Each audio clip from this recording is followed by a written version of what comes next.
وقال الملك إني أرى 7 بقرات سمان يأكلهن 7 عجاف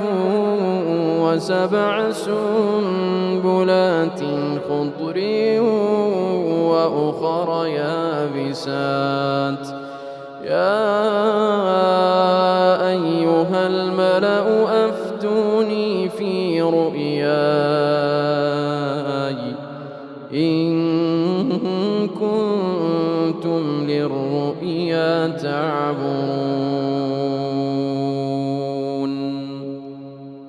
قالوا أضغاث أحلام وما نحن بتأويل الأحلام بعالمين وقال الذي نجا منهما وادكر بعد أمة أنا أنبئكم بتأويله فأرسلون يوسف أيها الصديق أفتنا في 7 بقرات سمان يأكلهن 7 عجاف و7 سنبلات خضر وأخر يابسات لعلي أرجع إلى الناس لعلهم يعلمون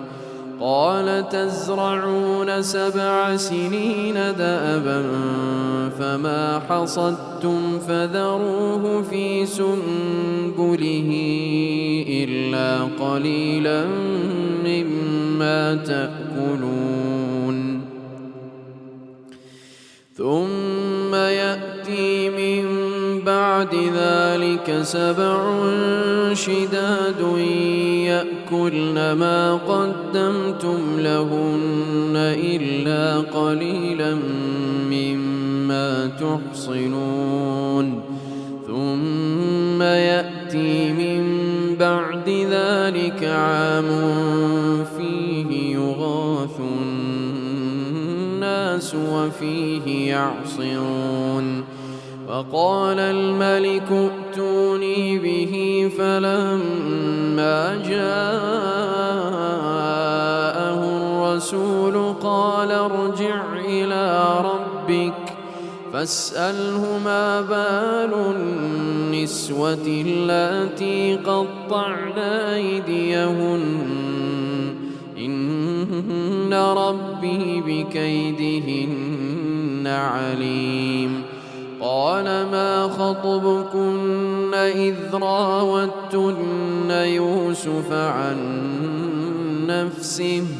قلنا حاش لله ما علمنا عليه من سوء قالت امرأة العزيز الآن حصحص الحق أنا راودته عن نفسه وإنه لمن الصادقين ذلك ليعلم أني لم أخنه بالغيب وأن الله لا يهدي كيد الخائنين وما أبرئ نفسي إن النفس لأمارة بالسوء إلا ما رحم ربي إن ربي غفور رحيم